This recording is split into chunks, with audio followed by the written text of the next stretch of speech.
for a work day. 1015 FM, KDAWN. Ladies and gentlemen, welcome to the #1 professional wrestling radio show in Las Vegas. This is the Mark Hoke Show. The Mark Hoke Show. Going bell to bell with the best in professional wrestling news, entertainment, and lots of Sin City surprises from inside the squared circle. Now, let's get to all the exciting pro wrestling action and bring on the host. Here is Mark Hoke. Good morning, Las Vegas. What's going on? Welcome to the Mark Hoke Show here on KDAWN 1015 FM, the talk of Las Vegas. As we're going to bring you all the pro wrestling news, fit to print, and so much more. And got you going out there on 1015 FM, KDAWN, the Odyssey app, AUDACY. If you don't have it, well, shame on you. You're a disaster. Go get that app right now. And you can listen to all the great shows on KDAWN and many from around the world. So check that out. We're also live streaming on YouTube, X, and Facebook. Just look up the Mark Hoke Show or X at Mark Hoke Show and join us. We'd certainly appreciate it. Before I bring the guys in, as you know, we lost Hulk Hogan this week. And boy, this is going to be hard to get through. But I wanted to tell my story about Hulk and what he meant to me. So if you can indulge me, I'm gonna do my best here. When I was 9 years old, I was in a very abusive household. Got picked on a lot at school, and due to that, I didn't talk a lot, put on a lot of weight. In 8th grade, I was 5 feet tall and 180 pounds, so not real good. Started playing a little basketball and had a paper route, and on that paper route, I saw wrestling for the first time at one of my stops and started watching it and discovered Sarge and Hogan and the patriotism and the never giving up and the larger than life heroes that were like a comic book that come to life. And I loved it. And being isolated at home, I had the Superstars of Wrestling game. You guys got to look it up. It was a great dice game. I played it all the time, staying in my room and, try and keep away from my parents and forget about school. Just watching guys like Hogan. And I got into football and wrestling, and I trained my body and my mind, and I was able to stand up to my dad one time after he was hitting me. I no-sold it just like Hulk did.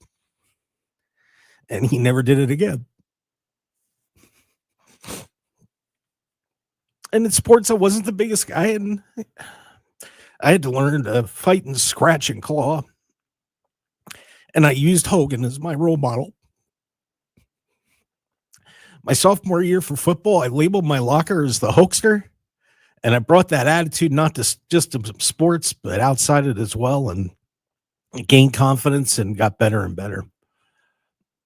I hurt my shoulder really bad at AAU wrestling regionals, which how I even made it there, I'll never know. Right before my senior year, and I had to fight back to overcome that injury, and things didn't go how I wanted to go, but I never stopped pushing because, that's what a good Hulkamaniac should have done. And once I left where I grew up, I went to North Dakota State. And with that confidence that I built, I was able to become a leader and the person that I wanted to be. Was it my whole government executive council, student senator, made a ton of new friends because I wasn't afraid anymore.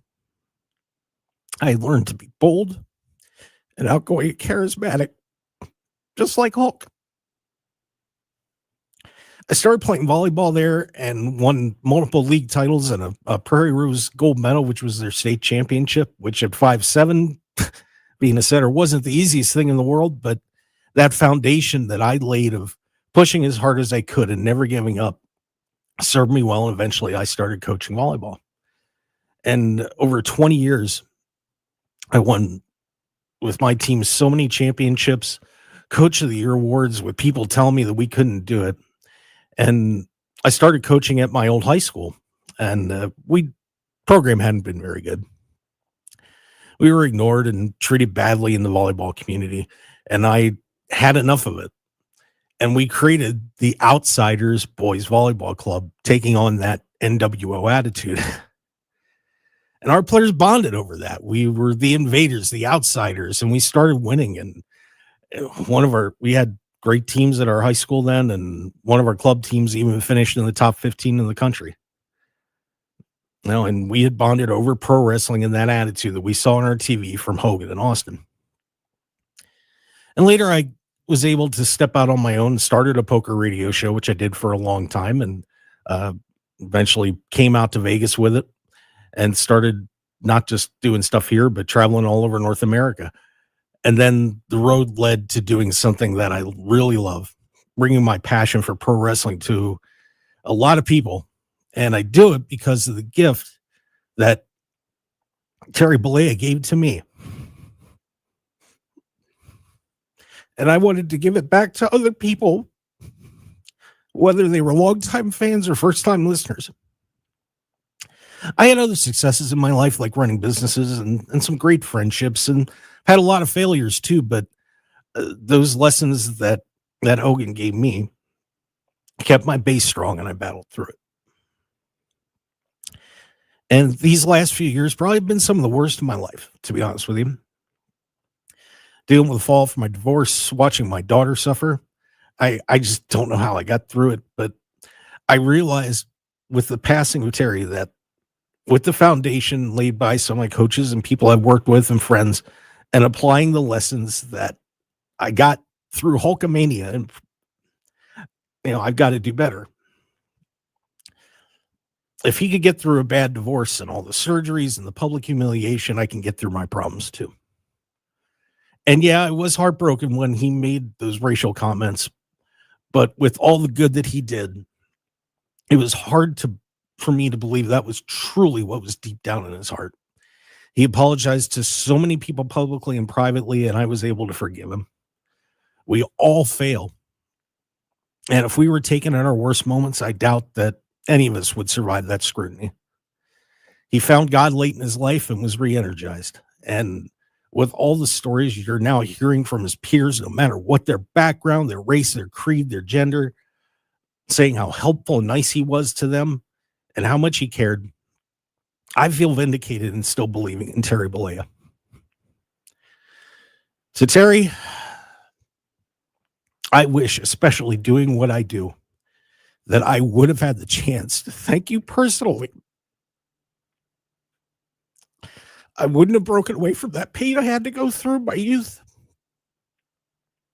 And I had all the incredible successes and amazing moments in my life without you doing what you did. Not only did it inspire me, but I was able to inspire others and be strong enough to put myself out there in public when I could have been just a weak shell of a person. I did train. I did say my prayers. And maybe with your passing, I got reminded that I need to find that person again for myself, my daughter, my friends, and my associates. I can never thank Hulk Hogan enough. And I'm only one person.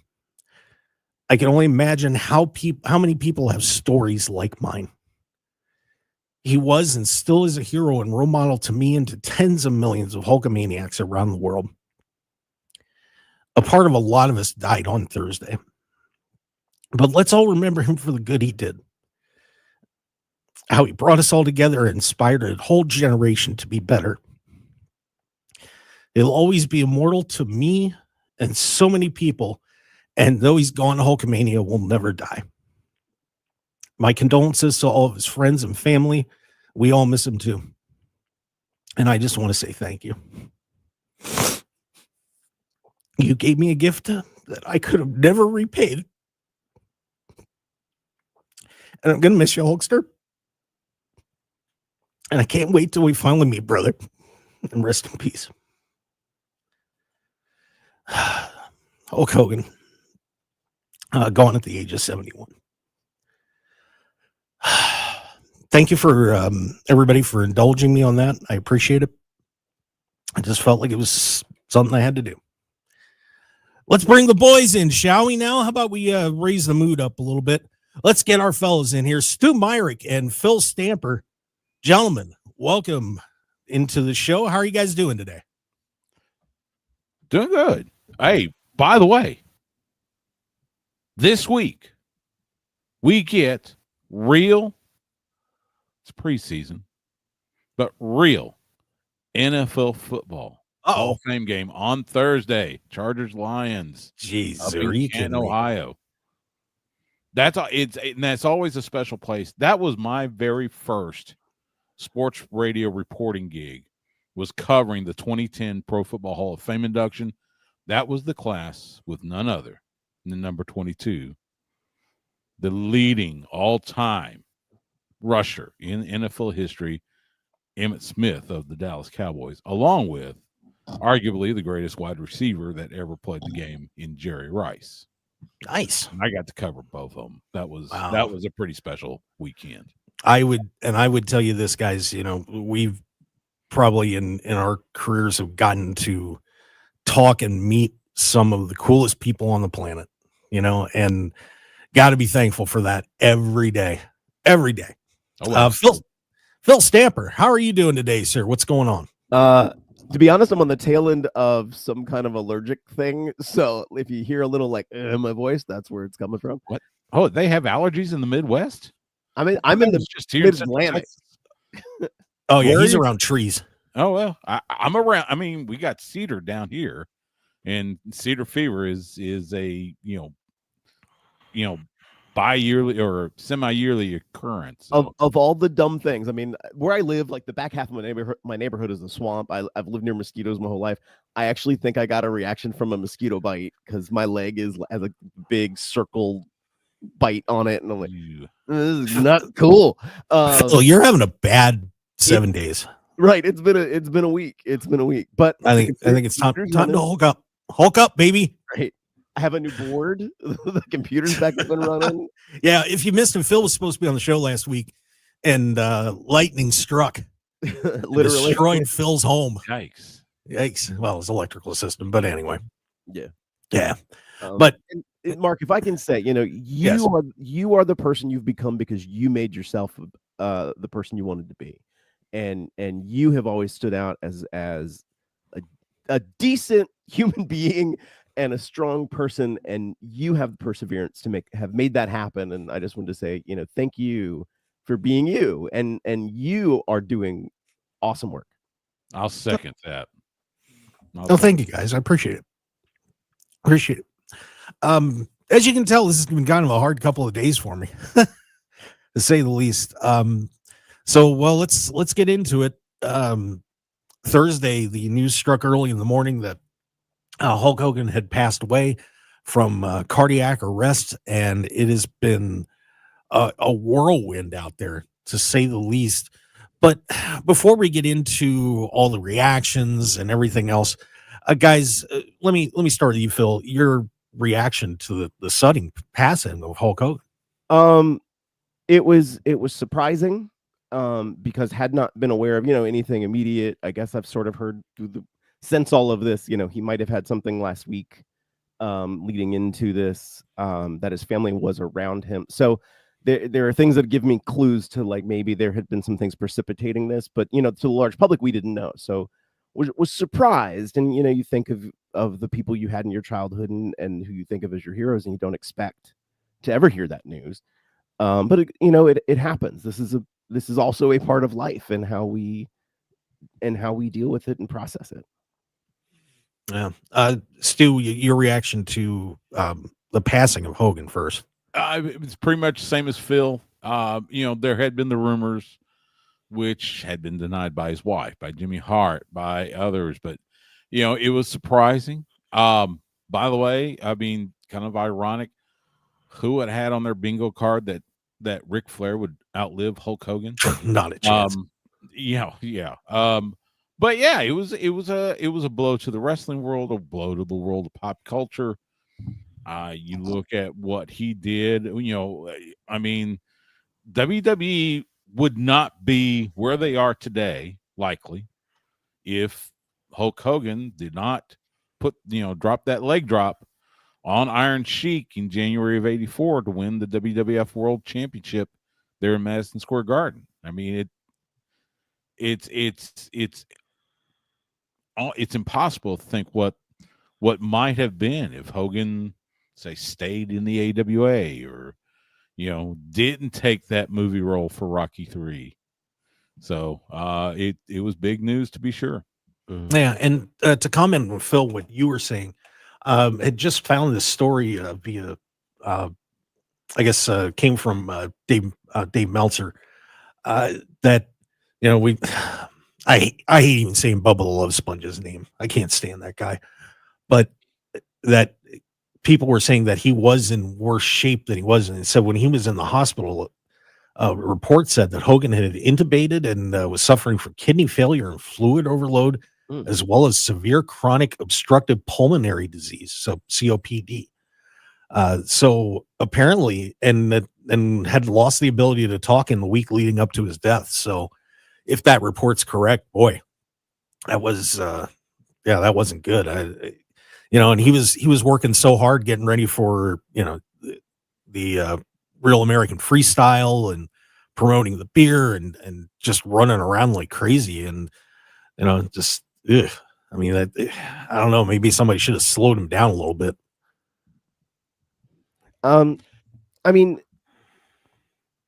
to go into maybe some personal for me, Mother's Day morning, a neighbor across the street passed away.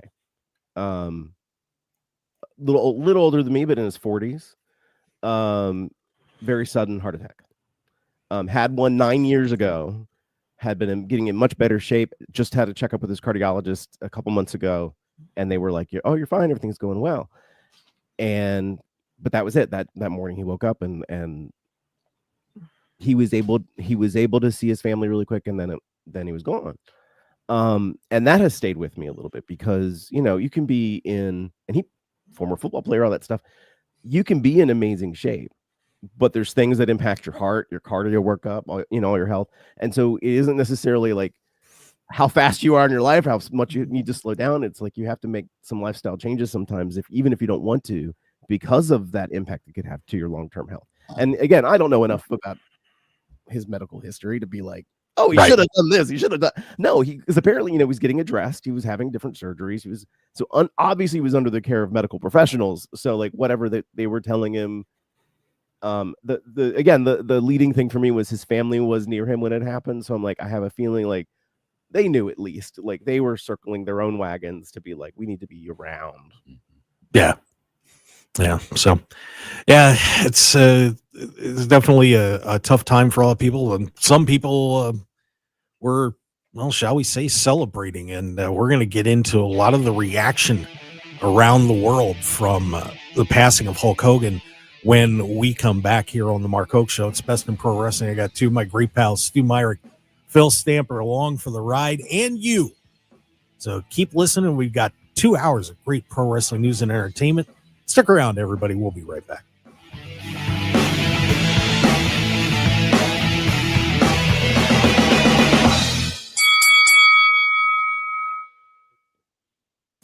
Do you need new tires on your vehicle? Dollar Loan Center has you covered. Dollar Loan Center. Dollar Loan Center.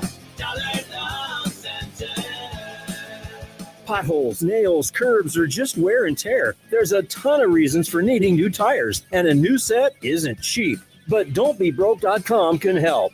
At Dollar Loan Center, a signature loan up to $5,000 is easy. You don't need a checking account or collateral, and we fund quick to get you back on the road. And unlike tire shops, we give new customers their first week's interest free. Stop by one of our 60 locations, apply over the phone with a real person, or online at don'tbebroke.com from the comfort of your smartphone. Dollar Loan Center. Dollar Loan Center has you covered. Licensed by Nevada Financial Institute. Institutions Division. Subject to approval, limitations may apply. See website for details. Get your team outfitted for the Vegas heat. Off-Grid Creations delivers high-quality custom screen printing with a personal touch. Custom company swag is always a cool idea, and we've got hot deals for the hot weather. Whether it's a few t-shirts for an event, band merch, or family reunion gear, we've got you covered. Need a large order for uniforms, sports teams, or clubs? Our team will guide you from design to final product. Call 661-300-1115 or visit off-gridcreations.com. Get your free consultation today. Help stock our shelves. Filling our shelves to feed Southern Nevada means that every dollar you give through 3 Square Food Bank provides up to 3 meals for someone in need. As 1 in 6 Southern Nevadans faces hunger, our strategic food sourcing maximizes the impact of your gift. With compounding challenges of inflation, soaring grocery prices, federal food reductions, and increased demand from families in our community, the need is growing. We need your help. Donate to 3 Square today. Visit stockourshelves.org. Hi, I'm Aaron Taylor, the real estate guy. At 15 years old, I was homeless with no guidance or education. I was sleeping in my car, scared and alone, wondering where my next meal would come from, an experience no child should ever endure. But I got through it, thanks to the generosity of thoughtful people just like you. Through hard work and faith, I built a successful life in real estate. Now in these later years of my career, I am using that success to focus on something far greater. I'm helping the children who are walking the same path that I once did. That's why I created Just One for One, because it only takes $1 per paycheck to make a difference. To a child, $1 can mean food, safety, and most of all, hope. Together, we can change the lives of the children that need it the most. Please visit justoneforone.org to make your donation today. That's justoneforone.org. Be the difference in a child's life today. Sponsored by Aaron Taylor, the real estate guy. Aired in cooperation with the Nevada Broadcasters Association and this station. Power. Tim collects bobbleheads. A lot of bobbleheads. Baseball bobbleheads. Race car bobbleheads. Little chihuahua bobbleheads. He's got an entire room strictly for bobbleheads. Does he need them? No. Is his wife mad about it? A little. But Tim works with Empower, and he got good at money, so he can be a little bad. Ooh, horse bobblehead. Classy, Tim. Empower. Invest well, live a little. Start today at empower.com. If you could hear Old Spice Fiji Antiperspirant, what would it sound like? First, you'd start with Fiji Antiperspirant's amazing scent of palm trees. Add pure notes of fresh coconut and layer on 24/7 odor and sweat protection. You won't hear any dyes or parabens because with Fiji, you won't have any. So while your regular antiperspirant sounds like this, Old Spice Fiji sounds like this. Sounds like it smells amazing. Wesley Financial Group is not a law firm, and Chuck McDowell, definitely not an attorney. This is Chuck. If someone talked you into buying something really silly and you want to get out of that silly little thing, my advice, get the facts. Call me and I'll send you our timeshare exit kit absolutely free. Inside, you'll learn how timeshare works and all your options for cancellation. Call Wesley now for your free timeshare exit information kit. 800-761-0000. That's 800-761-0000. Paid for by Wesley Financial Group. Lowe's knows big savings make a big difference, especially when you're shopping for appliances. Hurry in to get up to 30% off select major appliances. Plus, My Lowe's Rewards members get free delivery, free haul away, free installation and parts on purchases of $2,500 or more. Lowe's, we help, you save. Valid through 7/30. Selection varies by location. While supplies last. Price, delivery time, and vehicle availability may vary based on order size and location. Exclusions apply. See Lowe's.com/delivery for more details. 1015 FM KDAWN. This is the Mark Hoke Show. The Mark Hoke Show. Here again, your host, Mark Hoke. All right, everybody, welcome back to the Mark Hoke Show here on KDAWN 1015 FM. Talk of Las Vegas. It's the best in pro wrestling. As well, we cover the biggest news of the week for sure, and that is the passing of Hulk Hogan. And guys, you know, so many iconic moments with Hulk Hogan in the ring. And, you know, I still think back to, you know, when I went to York Suburban High School. Phil, you might know that place. I don't know. But to see the closed circuit of WrestleMania 1 and, you know, so many of those other ones, you know, WrestleMania 3 and, you know, seeing the double DQ at in WrestleMania 4, Savage, the Warrior, and some unbelievable times that Hogan brought, and WrestleMania 18 and the NWO. Phil, what in terms of in the ring, what do you remember the most about Hulk Hogan? You're muted, Phil. You got to unmute yourself. Of course, I'm still muted. Why wouldn't I be muted? Yeah. The first match that sticks out for me is Ultimate Warrior versus Hulk Hogan. I was a relatively new fan then, and at that point, that was like I knew, they were in their separate bubbles. You didn't have the champions face each other. You didn't have two faces face off against each other. You didn't have the seeming like up and comer, in that way. That was my first time seeing that in WWE, and so it was. I remember the feed in for it. You had the moment in the Royal Rumble, and it was like, oh, this is a teaser, and like then it came to fruition at WrestleMania that year. So that's the first thing that I go to, because that was my first memory. Yeah. And Stu, you are about the same age, longtime fan, and what are some of your biggest memories of Hogan in the ring? Well, I mean, I think you kind of have to start, going all the way back to the Rock and Wrestling Connection when the MTV was cooperating with then the WWF. You had the whole thing with Wendy Richter and Fabulous Moolah, which then melded into Hogan and Paul Orndorff and Piper and Mr. T. And then, of course, you get to that first WrestleMania, and the story about, Vince basically pushed all his chips into the middle of the table. If that WrestleMania doesn't work, who knows if we wouldn't have a WWF now. Yeah. So you think about that. You think about Hogan, as I mentioned earlier, beating Iron Sheik for the WWF World Championship back in '84. Hogan Andre, WrestleMania 3. I will say another one would have been when he crossed over to WCW in '94. Faced Ric Flair for the world title, beat Ric Flair for the world title, had Shaquille O'Neal in his corner. And then fast forward a little bit, Hogan and Goldberg in the Georgia Dome, which Goldberg gives him a lot of credit for doing the business, doing the honor, so to speak. So there are a lot of moments with Hulk Hogan in the ring that I and a lot of fans will remember fondly.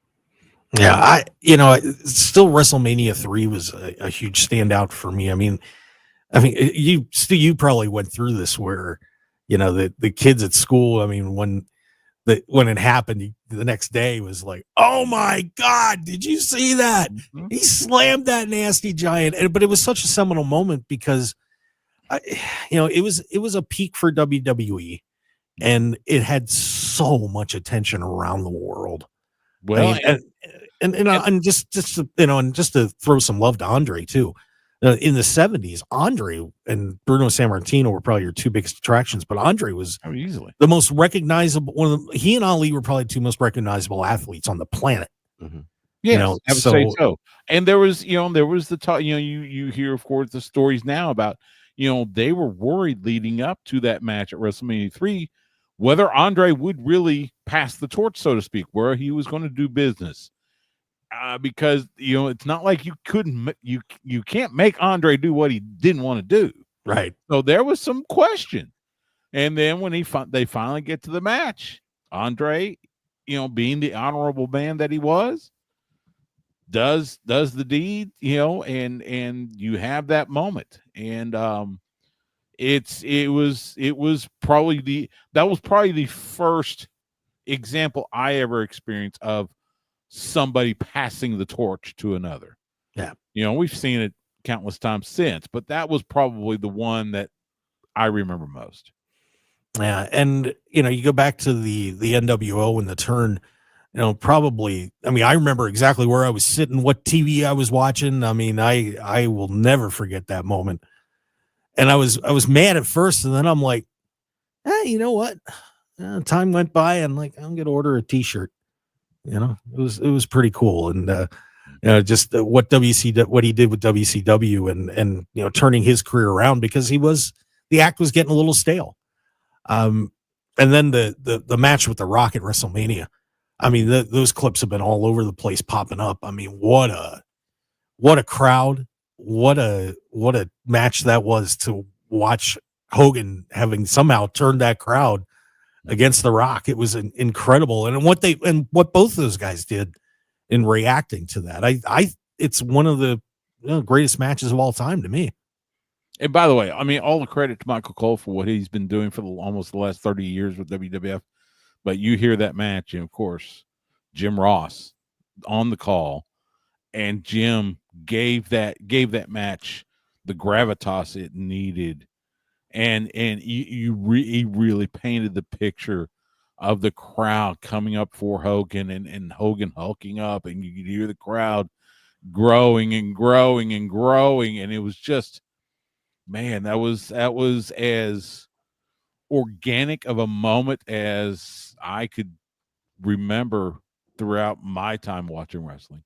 I couldn't believe what was going on in that match, Phil. I couldn't believe it. I mean, Hogan's with the NWO, everybody's supposed to hate him, and that crowd in Toronto just lit it up for him. It was unreal. It was the energy that match brought. I mean, everybody they were just in that moment.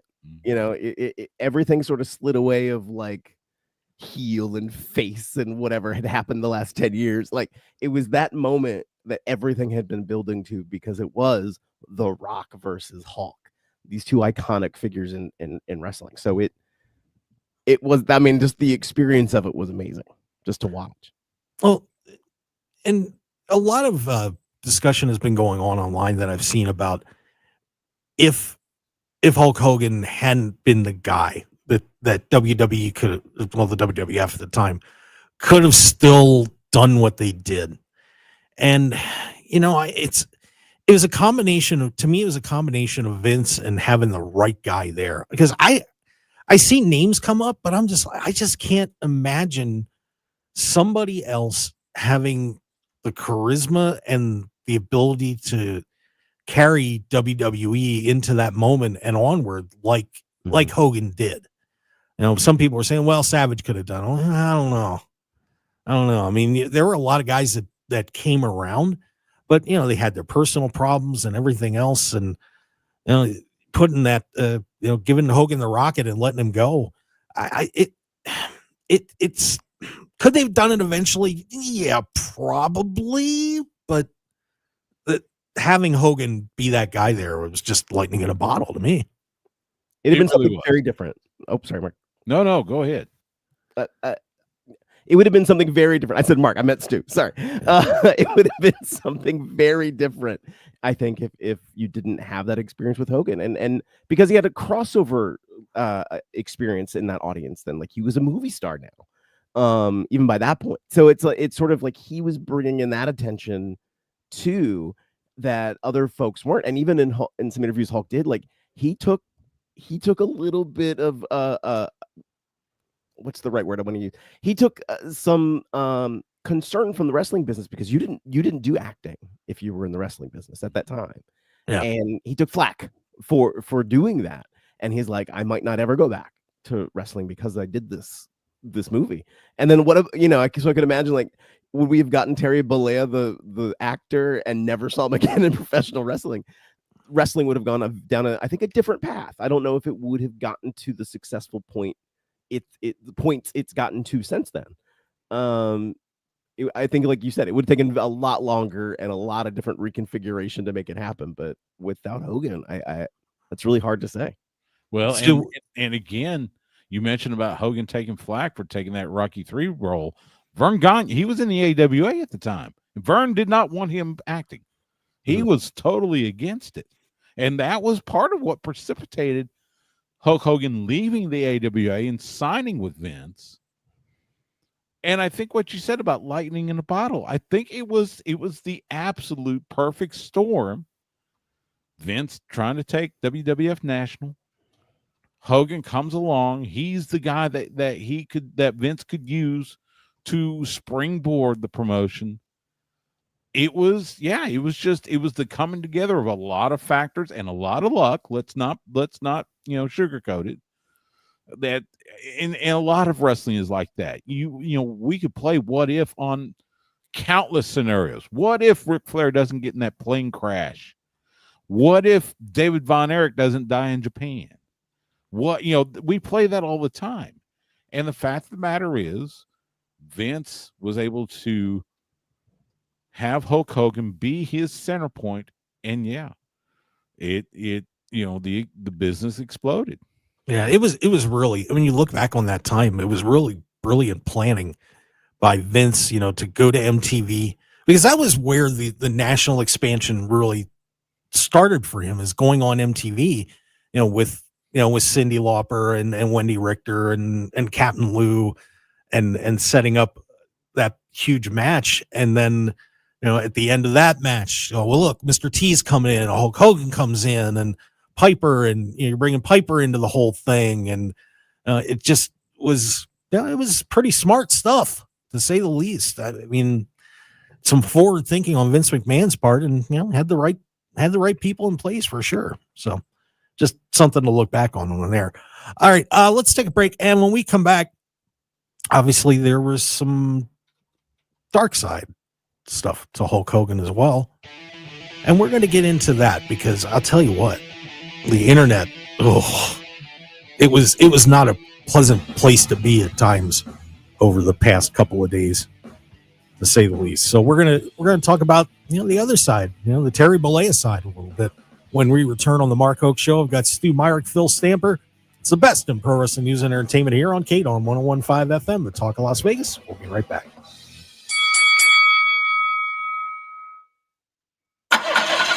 Is your car still under warranty? No, not anymore. My mechanic just suggested an extended service plan from Ox Car Care. Ox Car Care? Yeah, Ox will cover repair bills if anything happens to the car. Brakes, transmission, AC, or engine problems. Plus, Ox Car Care offers free oil changes, tire rotation, and roadside assistance.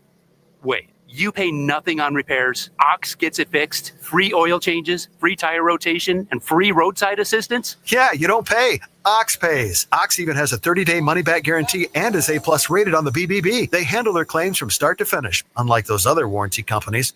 The last thing I need is an unexpected car repair bill. I'm calling Ox Car Care now. Call Ox Car Care for your free quote, 800-230-8357. Ask about senior and military discounts. Don't get stuck with a major car repair bill. Call Ox Car Care, 800-230-8357, 800-230-8357, or go to oxcarcare.com. Right, Takis fans? Wendy's knows you love your Takis Fuego chips, so we thought, why not make a Takis Fuego meal with a Takis Fuego chicken sandwich with spicy chicken topped with crushed Takis Fuego chips and creamy corn spread. Plus, it comes with Fuego fries inspired by Takis and a bag of Takis Fuego chips. If we had any more heat, we might start an actual... I told him this would happen. For an intense new take on Takis chips, gotta be Wendy's. Limited time only at participating U.S. Wendy's. Includes 1 ounce Takis Fuego chips while supplies last. Takis and Fuego trademarks are used under license. If Old Spice Deep Sea Super Hydration Body Wash were music, what would it sound like? Start with the deep sounds of Old Spice's ocean waves and kelp. Layer on the smooth, renewing moisture. You wouldn't hear any parabens or phthalates because Old Spice Deep Sea hasn't got any. But you would hear that vitamin B3 for healthier looking skin. So while your regular body wash sounds like this, Old Spice sounds like this. Sounds like it smells amazing.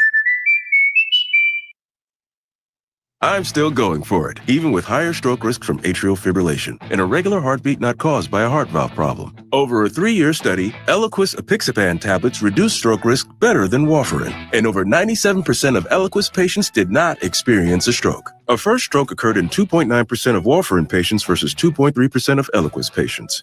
Don't stop prescription Eliquis without asking your doctor. Stroke risk may increase. Eliquis can cause serious and potentially fatal bleeding. Don't take if you have an artificial heart valve, abnormal bleeding, or antiphospholipid syndrome.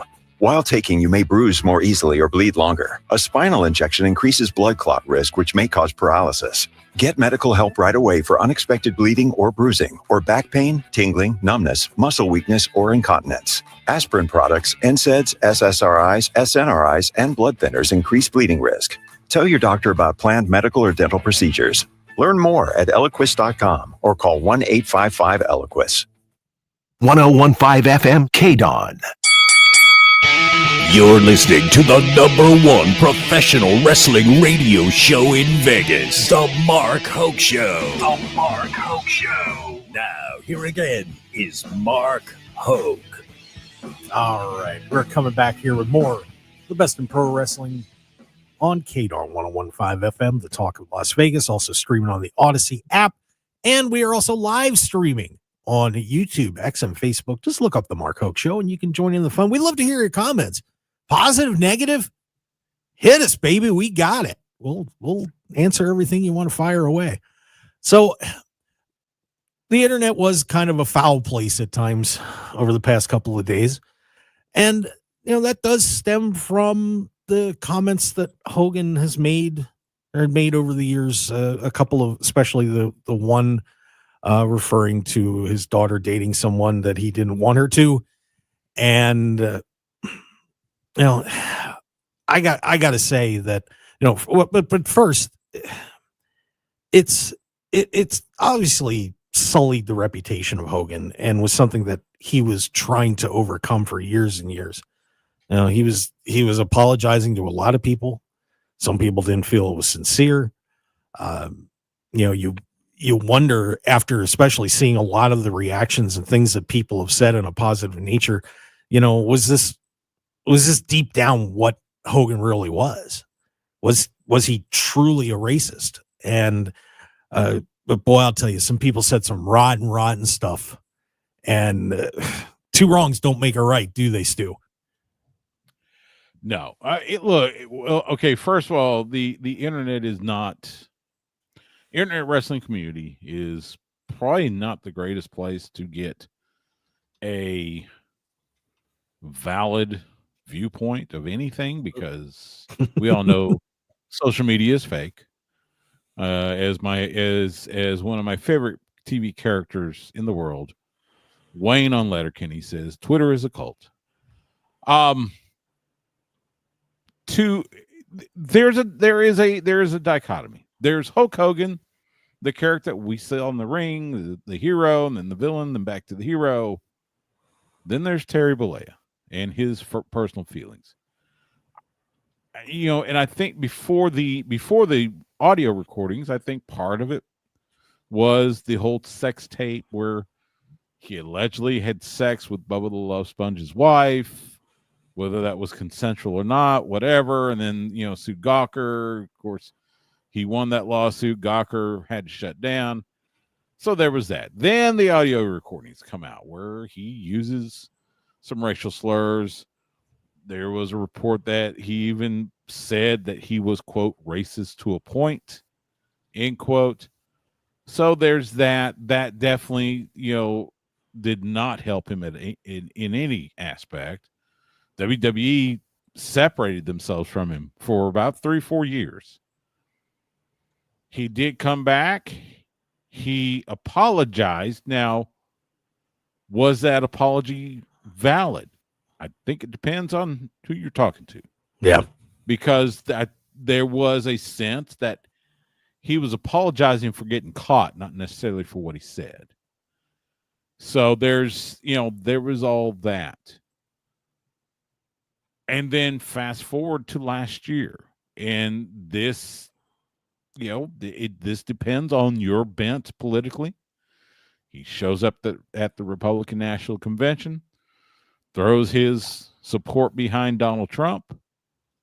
In some parts of the country, hey, he's back to being a hero. Some parts of the country, he's a scumbag. I can tell you personally, not personally, but I can tell you here in Austin, yeah, he's a scumbag, considering the political bent of Austin. Yeah, that wasn't cool. And I think it was a culmination of all that stuff that led to him getting booed out of the building when he showed up at the Raw debut on Netflix in Los Angeles on January. So to say the last 10 years have been complicated would probably be accurate. Yeah, Phil, and it's one thing that really struck me to kind of counterbalance some of that stuff is some of the things that I've been seeing his peers say about him, and a lot of it very positive, which honestly surprised me a little bit. But like Devon Dudley, for example, coming out and saying he saved my career twice. Mark Merrill was saying how generous he was with his time and helped out his foundation. Both African American guys. It would be interesting to talk to people maybe that were, like Booker T and so on, and get opinions there. But then, I also saw one thing from Maurice that really struck me, that when she lost the Divas Search competition, that she was really down, and Hogan actually took the time and got her lunch and said, gave her some advice, and, it changed her life. And, there were a lot of stories like that came out. So it's such a mixed bag with him. But I just feel like sometimes a lot of those good things don't come out. The negative is what's going to get all the attention. Yeah. And that's a lot of our society. And Bionic Scoop said it in our chat. It's the dichotomy between who is Hulk Hogan and who is Terry Bollea. Where do they cross over? Where are they different people? How valid your perceptions are of it, and that's true. And so I was seeing some of the hatred, but I was seeing a lot of people being, let's think about this for a moment, of just who they were in what moments and how they were, and what has changed. And I had somebody last night. I was at an event last night, and somebody said to me, he's like, on the racism thing, I don't know. But was he a narcissist? Did he hold himself in a way that was like, everybody else is lesser than me? And that was a perspective that he looked at to a degree, because then you are getting these great stories of like, he helped me. Ric Flair put out, he paid for Reed being in the hospital when Reed had to go to the hospital, like, for treatment. Yeah. Charlotte said something too about, when Rick was on his deathbed, that, one of the few calls that she got was from Terry. I mean, there's, I was bookmarking all these stories, and I was like, wow, there's a lot of incredible things that were coming out that nobody knew. And I'm glad to, and I'm sort of glad to hear those things, because I was on that side of like, man, another one of my childhood heroes, look what they've done, and I kind of lived there for a little bit, and was like, where do I go with this? And then to hear these stories of, maybe he had over the last few years really made an effort, like maybe I need to look at the person I am and what I'm doing. And I'm kind of in the same with Stu, like maybe I don't necessarily follow the same political bent, but at the same time, that was his right to choose and say it. And anytime you put it out there, you're going to be questioned. Whatever direction you say you are politically, the other half of it is going to come back at you and like wag their finger at you and like, you shouldn't, you don't understand. Like, okay, great. But you put yourself out there when you do that kind of thing. When they play a character, when people play a character, they're just that character. Them as a person is somebody different. And they're I mean, right now, this is random and a tangent, but it sort of explains it. Right now, my favorite pro wrestler is Zack Sabre Jr. because I've never worked with Zack Sabre Jr. I'm like, if I worked with him, would that totally change my perception of who I think he is as a person? and I had that moment. I don't even know why, because he's a great wrestler. He's a great talker. Like, I like his work.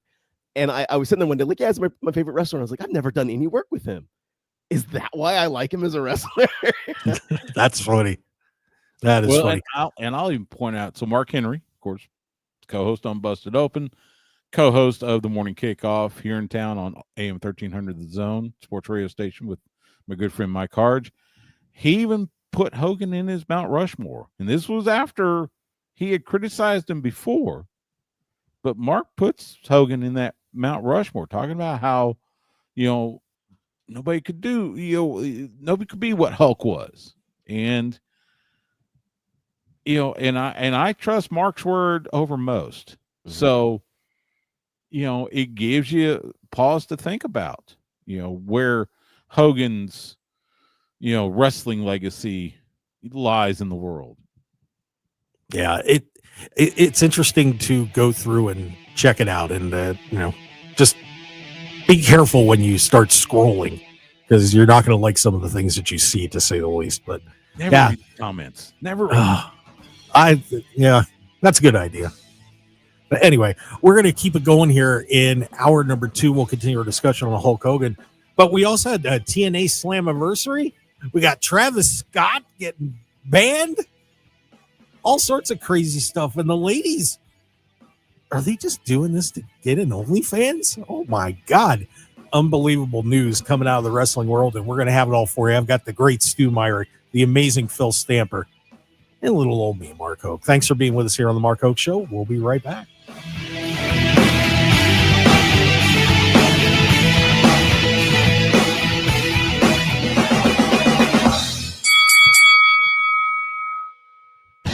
Want more of the Mark Hoke Show? Follow us on Twitter at Mark Hoke Show, like us on Facebook at The Mark Hoke Show, and visit markhokeshow.com to keep up with everything happening with the show.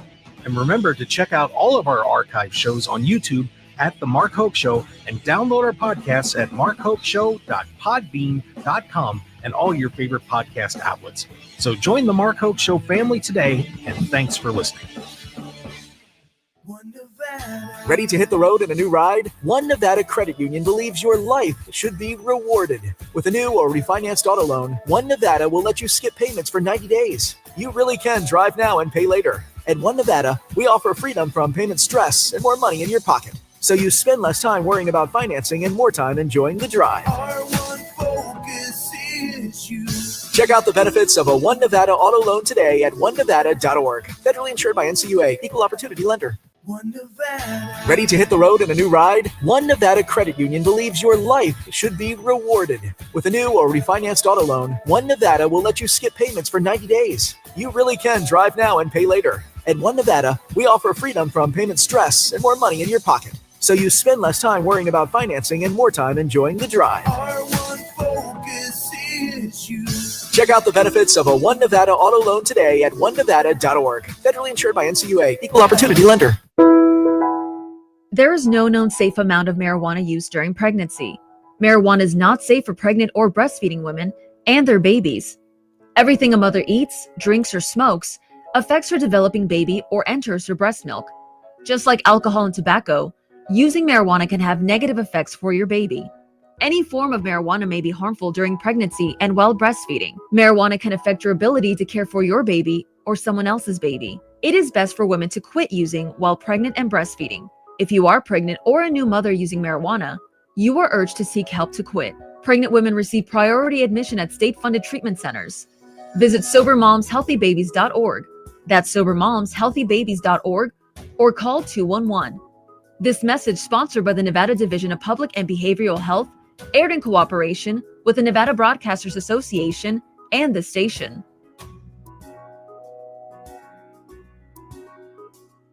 Can steal your sunshine. Ugh, I just got my hair done. Sorry, the cooler's broken. Anyone see my flip-flops? Anyone? But COVID-19 can steal a lot more. I just took a COVID test. Ugh. Prescription medications for COVID exist. If you test positive this summer, ask your doctor if they're right for you. Visit PfizerForAll.com/COVID-19 to learn more. Sponsored by Pfizer. All right, Takis fans. Wendy's knows you love your Takis Fuego chips. So we thought, why not make a Takis Fuego meal with a Takis Fuego chicken sandwich with spicy chicken topped with crushed Takis Fuego chips and creamy corn spread. Plus, it comes with Fuego fries inspired by Takis and a bag of Takis Fuego chips. If we had any more heat, we might start an actual... I told him this would happen. For an intense new take on Takis chips, gotta be Wendy's. Limited time only at participating U.S. Wendy's. Includes 1 ounce Takis Fuego chips while supplies last. Takis and Fuego trademarks are used under license. KMXP HD3 Henderson, K268CS Las Vegas, 1015 FM KDAWN. Always live on the free Odyssey app. Carnage at the Walmarts. I'm Jack Callahan, Fox News. A knife-wielding man attacking shoppers yesterday afternoon at the Walmart in Traverse City, Michigan. 11 people injured, 6 of them critically. Grand Traverse County Sheriff Michael Shea. It appears to be a standard folding knife style weapon. The sheriff says the attack appears to be at random. Fox's Jill Nato has more. Governor Gretchen Whitmer said her office was in contact with police about the news, saying our thoughts are with the victims and the community reeling from this brutal act of violence. And FBI Deputy Director Dan Bongino said on social media that Bureau officials were responding to provide any necessary support. Jill Nato, Fox News. President Trump is meeting with world leaders in Scotland today to discuss potential trade deals with the deadline approaching. Commerce Secretary Howard Lutnick telling Fox News Sunday he supports the president's tariffs policy. The president's goal, get those markets open for Americans to export to them. And that growth is going to pay for everything. It makes Americans richer. And, of course, our tax revenues go up the right way by Americans making more money, by winning in business. President telling reporters he believes the U.S. has a 50-50 chance at landing a new trade deal with the European Union. The Israeli military has begun a limited pause in fighting in 3 populated areas in Gaza for 10 hours a day. It's part of a series of steps, including multiple airdrops of humanitarian aid, as concerns over the surging hunger in Gaza mount. Experts have warned for months of the risk of famine in Gaza, where Israel has restricted aid because it says Hamas siphons off the goods to help bolster its rule without providing any evidence for that claim. America is listening to Fox News. Connect to Fox News Audio on the Fox News app. Listen to hear your favorite hosts like Brian Kilmeade, Jimmy Fallon, and Guy Benson standing up for what's right, live and via podcast. Just click listen, then swipe right and hear the latest news updates on your time. And scroll down to hear the latest podcasts from Fox News. And it's even easier to listen in the car with Apple CarPlay and Android Auto. Get programming alerts and notifications. Fox News Audio is on the Fox News app. The voices America trusts. Download it now. It's time to take the quiz. It's 5 questions in less than 5 minutes. We asked people on the streets of New York City to play along. Let's see how you do. What is the name of the coffee shop in the sitcom Friends? Mel's Diner. Central Perk. The answer? Central Perk. Either way, you can always try again tomorrow. Take the quiz every day at thequiz.fox, then come back here to see how you did. And thank you for taking the quiz. Afternoons in Vegas are ruled by one radio show. It's the real, raw, and relevant talk found only on The Steve Sanchez Show. 3 to 6 p.m. on KDAWN, 101.5 FM, and on the Odyssey app. Ladies and gentlemen, welcome to the #1 professional wrestling radio show in Las Vegas. This is the Mark Hoke Show. The Mark Hoke Show. Going bell to bell with the best in professional wrestling news, entertainment, and lots of Sin City surprises from inside the squared circle. Now, let's get to all the exciting pro wrestling action and bring on the host. Here is Mark Hoke. Hey, good morning, Las Vegas. Welcome back. Hour number 2 of the Mark Hoke Show here on KDAWN, streaming on the Odyssey app, AUDACY. Get that app now, and I'm going to tell you what, your next lunch is going to taste just a little bit better. I promise. You're going to be just happy as a clam. AUDACY. Some great shows on there. If you haven't, and honestly, if you haven't checked it out, there's amazing stuff in there. Stu's unbelievable show, Sports Guys Talking Wrestling, is also on the Odyssey app. So yes, it is. By the way, yes, congratulations, Oscar Piastri winning the Belgian Grand Prix. He is now 9 points ahead in the Drivers' Championship for the F1 World Championships. They head to Hungary next week. They're going to be starting to rip the Las Vegas Strip apart here shortly. Well, don't forget, they come here first. They will come to Circuit of the Americas before they hit Las Vegas. Garth Brooks is the lead music act for F1 weekend here in the beautiful live music capital of the world. That's interesting. Well, we hate F1 here, so no offense to all you F1 fans out there, but we don't. So 4 months plus of tearing one of the busiest streets in the world apart. It's a great time. Anyway, it's a fun visual. I'll give it that. Yeah, it's a great visual. Try driving around when Flamingos shut down to one lane and the strip is cut and the strip in front of the Bellagio is cut in half. Then tell me it's a great sight. See, they just need to build a track like we did. See, now you're going to get me grumpy. Gonna get me grumpy, Stu Myrick. I already Football's coming this sad week. today. Football's coming this week. There you go. Okay, How about football's coming this week. Let's keep rolling on our discussion about Hogan. And one thing that I was curious to see was how everybody was going to handle this after the news hit. And honestly, I thought SmackDown handled it. Really did it pretty well. I got to say, I was a little surprised to hear Triple H narrating that piece.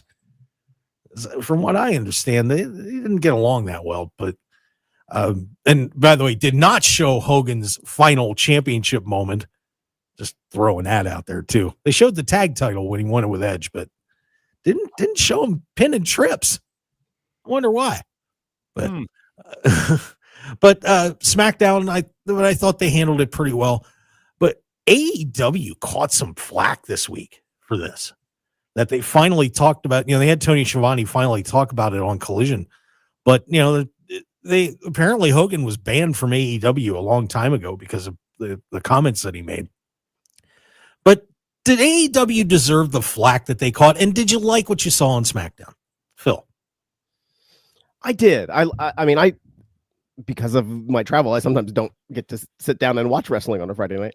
And so I happened to be here, turned on. My dad was here. He's like, "Oh, we're going to watch because of the Hulk's here." I was like, "Yes, we are." And so I liked what they did. I really did. I thought the video was good.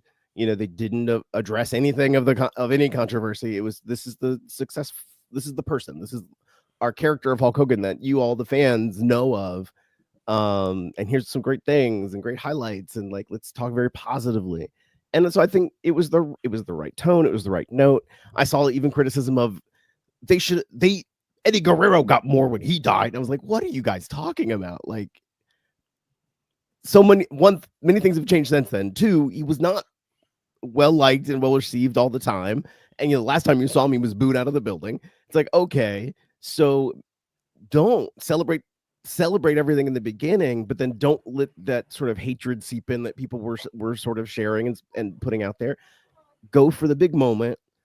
You have it, you note it throughout the show, and you move on.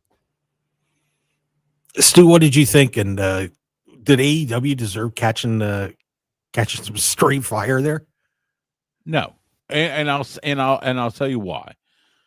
Tony Khan made it clear a few years ago that Hulk Hogan was not welcome in AEW.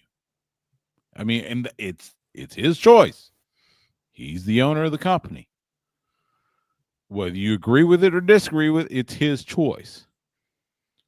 The tribute that Tony Schiavone gave last night on Collision, I think was fair. Being a wrestling company where Hogan was not involved in at any time. I mean, what are you going to do? Yes, TNA did a tribute. Of course, WWE does a tribute. You would expect that from him. He was part of those organizations. He was never part of AEW. Mm-hmm. And it was, I think outside of Tony Schiavone, maybe Jim Ross, there aren't that many folks in AEW that even worked with Hulk Hogan. Yeah. So it was fair. It's fine. I mean, and that is one of the problems I have with wrestling fans in general. They hinge on every moment, and they go nuts on every moment. And folks, you need to take a step back. Go outside, touch grass. It's not that big of a deal. If you want to memorialize, easy for me to say. If you want to memorialize someone in your way, please do it. Don't expect others to do what you do. Yeah, and it was some other interesting things happened surrounding this too. That Chelsea Green got herself destroyed, and she kind of plays to that crowd a little bit. And when she actually said something nice about Hogan, they practically ran her off social media. It was unreal that little brouhaha happened.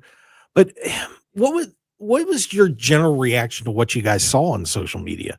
Because I got to say, And I don't want to necessarily tear into wrestling fans, but man, I got to tell you, there's some real terrible people out there. I'm sorry, but if you were, putting up things where, look, here's Hulk Hogan rotting in hell, and I'm like, come on, have a little grace. It was frustrating to see, but then you saw a lot of good things too. And I think, like Stu, our generation especially was very vocal about, man, we lost a piece of our childhood with Hogan going away. How did you feel scrolling through some of this stuff, guys? I'll hit you first, Phil. Honestly, when I first saw it, my first thought was, oh, where are the negative reactions? Like I almost was waiting for it because I knew they were going to come. That takeaway was just going to be there.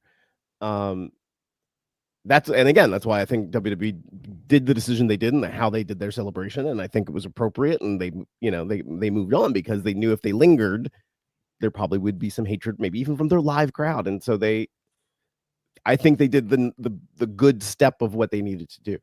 I wasn't shocked by it at all. And I think there were I even saw some people make very logical arguments, kind of what Bionic Coop was saying. Like both things are true. Both identities are true. Now, how do you compile them together? And, you don't forget the positive impact, but as people, we all make negative impacts. And so, so people who were talking about the balance of things too, I could see it was coming from a place of, because they had that fellowship of Hogan. Like, they wanted to be the fan, but then at the same time they were like, but I see this horrible thing that happened over here. And they were trying to rectify it to themselves in one way or the other. I took a lot more respect out of some of those comments because I could see where the person was like, how do I figure this out? But I would say it was not unexpected, unfortunately, in this day and age. Yeah, and it's hard. I mean, I think if you go back and listen to the open of the show that I did, what Hogan meant to me, mm-hmm. And but when that happened, I was just like, what's going on? This isn't the guy that I thought he was. I mean, I saw all the good he did, and just to say something like what he did, and that is somewhat hard to piece together as the person. Myself, and I'm sure everybody else knows, Hulk Hogan, while is probably Terry Bollea amped up to a 14, Terry Bollea is still the person. Hulk Hogan's the character, and you don't want to think that you're the character that you love is not a good person. So it's right. It is a very interesting dichotomy, and I certainly understand some of the comments, but some of the just nasty, brutal stuff. I mean, there were a lot of people that cared about that guy, and it just made me sick. So, yeah, we'll see. But I will say this: there were a lot of people out there that actually were ripping those people that were saying all those really horrible things. Thank God. It was about time somebody stood up to them, Stu. Well, and it's kind of what I said earlier. You've got to separate the two, because if you don't, there's Hulk Hogan. And yes, we all loved Hulk Hogan. Then there's Terry Bollea, someone that had flaws. Guess what? So do the rest of us. Mm-hmm. I saw posts from friends, people I respect highly. And I was like, really? You're going to go there? And I've seen at least a few of them say, look, I need to take this down out of respect. I get it. And that's perfectly fine. Again, as I've said, social media is a cesspool. It can what it's supposed to do, bring out the best of us. Usually it brings out the worst in us. And that's why I'm not on social media much anymore. Outside of what I do for my show and the stuff I do for Texas Sports Unfiltered, that's it. I don't, because it's just too much of a bleh. Yeah. So I don't want to be a part of it. I'm too old to be a part of it. I got you, brother. Well, to wrap up the discussion on Hogan, guys, Stu, where do you put him? Like, if you were saying, this is the most important figure in-ring figure, where would you put Hogan on that list? God, I mean, for the impact he made on pro wrestling,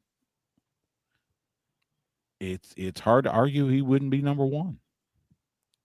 Again, where would wrestling be if he doesn't show up, he doesn't get signed by Vince, and Hulkamania is born on that night in January in '84 in Madison Square Garden? So you got to put him number one. And I would probably argue with anybody on that, because don't talk about what he does, how skilled he is in the ring or whatever. Simply the impact that he had on the business of professional wrestling. You got to put him number one. And Phil, as you sip your latte, how do you feel? And honestly, in many of the same respects, I think he is, if not these, I have to rank him in the top 4 people. Because my brain is like, well, would Vince be one? And he. Well, I'm talking in ring, even though I know Vince did stuff in the ring, but right. Then yeah, he has to be up there. It's like it's not a choice. And again, this is the whole conversation of him as a performer, him as a talent, even behind the scenes, where he did a lot of work. And TNA. When him and Bischoff went to TNA, they brought a lot of production stuff behind the scenes. Even when he went to WCW, he helped change a lot of their production behind the scenes that a lot of people don't realize. And so the whole notes of everything carried on through multiple promotions that he directly influenced. And so, yes, you have to put him up there for just those impacts alone. Yeah. And, you look at the cultural impacts and everything else. I think that a lot of younger fans just that weren't around don't understand the cultural impact that Hulk Hogan had. I can only think of a couple people in pro wrestling that may have had that over the years. You might be talking like a Gorgeous George, maybe, but then you get into like Steve Austin, The Rock. Man, those are the 3 that I would put up in that pantheon, really, to be honest, and Flair.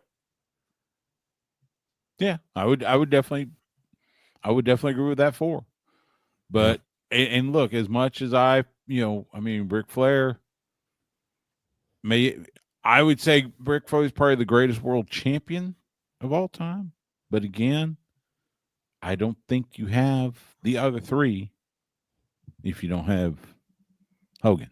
Yeah, Rick. I don't think Rick gets to the level of cultural impact if it isn't for what happened with Hulkamania, because then people started watching more wrestling and paying more attention, and all of a sudden, here's Ric Flair, and more casual fans caught on. And then when he came to WWE, then he blew up, and everybody started wooing like crazy. So, yeah, but.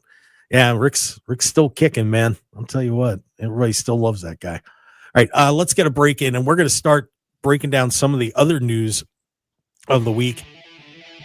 Did you guys like TNA Slammiversary? Some people not so happy about what happened at the end of that one. And should the ladies just wrestle for a year and do OnlyFans? Some of them seem to think so. We're going to talk about that and a whole lot more on the Mark Hoke Show when we come back. Stu Myrick, Phil Stamper.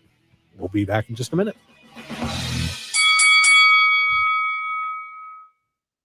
Enjoy Jerry's Nugget Steak and Shrimp Special for only $16.89. This combo is a taste sensation. Come savor the goodness as you slice into a juicy 8-ounce steak, cooked to order. Then let the succulent, freshly prepared pan-fried shrimp melt in your mouth. So good. Jerry's Steak and Shrimp is served 7 days a week, 4 p.m. to 10 p.m. It comes with choice of soup of the day or house salad, choice of potato, and garlic bread. Bring the family and enjoy Jerry's Nugget Casino, your kind of place. Jerry's Nugget Casino, your kind of place. Dear summer vacay, load up on fun in a new Toyota. 4Runner's an off-road icon. Tundra hauls it all with its tenacious twin-turbo engine. And Tacoma takes adventure straight to the top. Want to ride with sizzling hot style and efficiency? The all-hybrid Camry is revving and ready. Visit Toyota.com or your local Toyota dealer. Toyota, let's go places. Visit your Southern Nevada Toyota dealer today. Toyota, let's go places. Jen has ordered a decadent seafood tower, king crab legs, lobster tails, and a waterfall of caviar. Pricey? You bet. But Jen worked with Empower on her savings and investment strategy and planned for splurges like these. She got good at money, so she can be a little bad. Ooh, champagne. Empower. Invest well, live a little. Start today at empower.com. Past performance is not indicative of future returns. Investing involves risk. You may lose money. Advisory services are provided for a fee by Empower Advisory Group, LLC, EAG, a registered investment advisor with the Securities and Exchange Commission. OMG, those shrimps are really jumbo. Wesley Financial Group is not a law firm, and Chuck McDowell, definitely not an attorney. This is Chuck. If someone talked you into buying something really silly and you want to get out of that silly little thing, my advice, get the facts. Call me and I'll send you our timeshare exit kit absolutely free. Inside, you'll learn how timeshare works and all your options for cancellation. Call Wesley now for your free timeshare exit information kit. 800-761-0000. That's 800-761-0000. Paid for by Wesley Financial Group. If you could hear Old Spice Fiji Antiperspirant, what would it sound like? First, you'd start with Fiji Antiperspirant's amazing scent of palm trees. Add pure notes of fresh coconut and layer on 24/7 odor and sweat protection. You won't hear any dyes or parabens because with Fiji, you won't have any. So while your regular antiperspirant sounds like this, Old Spice Fiji sounds like this. Sounds like it smells amazing. Lowe's knows big savings make a big difference, especially when you're shopping for appliances. Hurry in to get up to 30% off select major appliances. Plus, My Lowe's Rewards members get free delivery, free haul away, free installation and parts on purchases of $2,500 or more. Lowe's, we help, you save. Valid through 7/30. Selection varies by location. While supplies last. Price, delivery time, and vehicle availability may vary based on order size and location. Exclusions apply. See Lowe's.com/delivery for more details. 1015 FM KDAWN. This is the Mark Hoke Show. The Mark Hoke Show. Here again, your host, Mark Hoke. All right, let's get back to it. Best pro wrestling news and entertainment here on the Mark Hoke Show on KDAWN. I made Phil giggle. I don't know how I did it. I need to have a legend next to my screen of all your hand motions and what they mean, because I'm like, for those of you who aren't able to see us on screen, he made like what I thought was a times out motion. So I'm like, oh, is something up? Like something happened? Like we have to shut up for a minute? Like, no, I just pointed over at Stu. See, now you got me going the wrong way. I so really point down at you. Maybe it was no, it was this, and I did a karate chop. Okay. And I always wonder about the display for those that are listening on the radio. So Mark is on the left. I am on the right, and then Phil is below us. Is that the way it looks on y'all's screen? Yeah. Yes. Okay. Yeah. I hope. Yeah. All right. Phil's kind of like Bobby Brady down there, you know. We got Dad. Wow, Phil just did an eyebrow raise. It was incredible. Good work, Phil Stamper. I can't do the. I've had this since Star Trek. Like, all right. You know, it's funny that a lot of us wrestling fans are geeks. I was talking to Matt Black from WrestleZone last night, and we were just talking movies and stuff and having a great time. And and I know Matt's going through some stuff, and I want to wish him all the best. He is a terrific guy, and hopefully he gets everything squared up. So one thing that I don't know if we got squared up or not, guys, was TNA Slammiversary, which overall was a great show. It really was. You know, AJ Styles shows up. You got Zilla Fatu on there, and the former Enzo Amore. He's the real one now. Gets in there. I mean, we had a great 6-man match with Matt Cardona in the system. We have our youngest ever TNA champion, Leon Slater. Hardy's held on at a 4-way tag ladder match.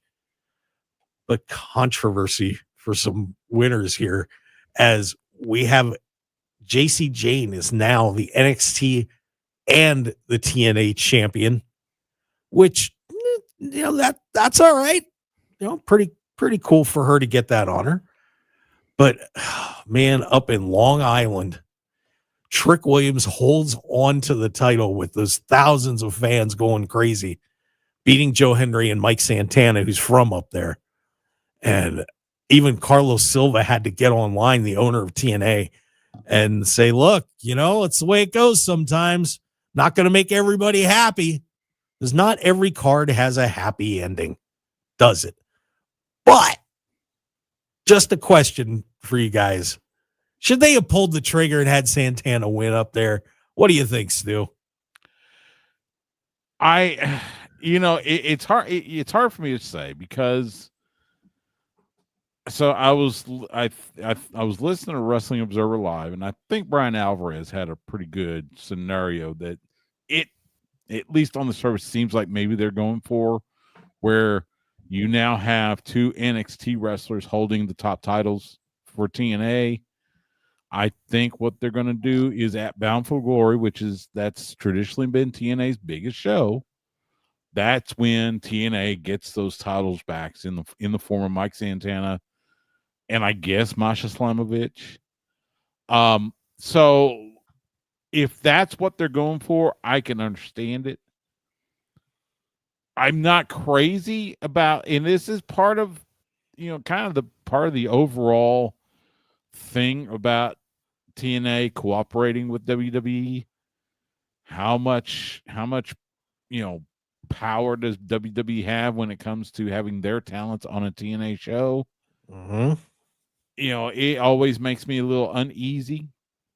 The whole thing with fourth rope wrestling, and they did a show here in Austin. It was actually during South by Southwest. But having Enzo and everything, I don't know what that's supposed to do. I don't get it, and it's kind of like, okay, that's what, 15, 20 minutes of my life I won't get back. He's the realest guy in the room. Bada bing, bada boom. Come on. No. Wow. All in all, I mean, it was a fine show. The AJ Styles moment was really cool, though, and they used AJ's TNA music, which I think was even better. Having him come out and give Leon Slater the flowers and everything. I think a lot of people were hoping that AJ Styles would come out and challenge for the TNA World Title. But from if you believe the talk around the campfire, WWE didn't want AJ to do that, so this was a kind of a good compromise. Hardys are once again tag team champions, and I will always have a soft spot for Matt and Jeff. I was broken by Matt years ago. I can tell. Oh, hey, I still have moments. So it was one of those shows where some good happened, some not so good happened. Apparently, there were some snafus on the production side. It was what it was. Let's hope they can right the ship when Bound for Glory comes around. The one thing that TNA recently has gotten a rap for, whether it's justified or not, is when there's a moment that people feel like they should pull the trigger, they don't. And Phil, it's not up to people to book the shows. If you book things the way the internet told you to do it, it would be a disaster. And Bound for Glory is coming up. So, maybe it's like the plan is for Mike Santana to have his moment there. But I got to say, though, it is kind of tough when you're in the hometown and you've got one of the biggest crowds you've had in years and they walk home sad. Ooh. I'm like, which way? How do I go? There's part of me that's like, this is, of course, NXT being associated with TNA, of course, is a very positive thing in the first place. It helps get a lot of attention on TNA, which is what they need. They're not, and this is no secret, they're not on a great, when I say great network, that has nothing to do with behind the scenes. It's more about how it gets seen by more people, like in more households. And so there's been a lot of that consideration. And so by being on NXT, it gets that association of the WWE, gets more eyes on the product. Great.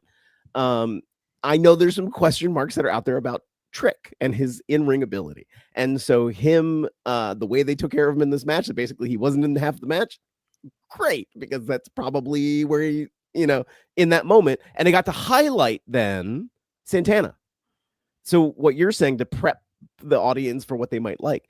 But we're in this weird age where now the second a heel wins a championship, the company has no faith in this guy that just lost it, who was a face that we all liked. They know that we liked him. They don't like it because he's trying to show they think he's showing other people up and he's ruining their plans by being so popular. It's like, breathe, everybody. Just slow breaths. It's gonna be okay.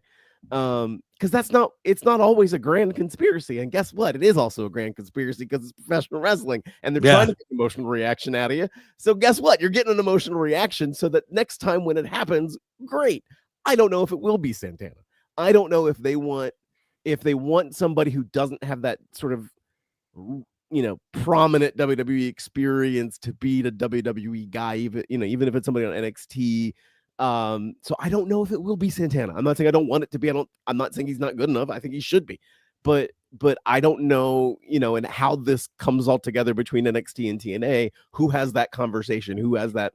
Hey, yes, this person's going to beat Trick for the championship eventually. Who gets to have that say? And that is one of the big, big tricks that is going on between this association between WWE and NXT is who goes over. And WWE doesn't want to have people on their brand get hurt, but TNA sure doesn't want to either. I mean, they don't want their people getting buried. And we'll see. I think Bound for Glory is going to be a benchmark show to see where this all ends up. Because honestly, if JC Jane and Trick Williams, even one of them gets out of there with the title, I think people are going to be really, really shocked and wondering what WWE is lording over them. I mean, I hate to counter Eric Bischoff when he was on the show, but I still think WWE just wants to take it over at some point. I really do. I mean, they'd love it for the tape library alone.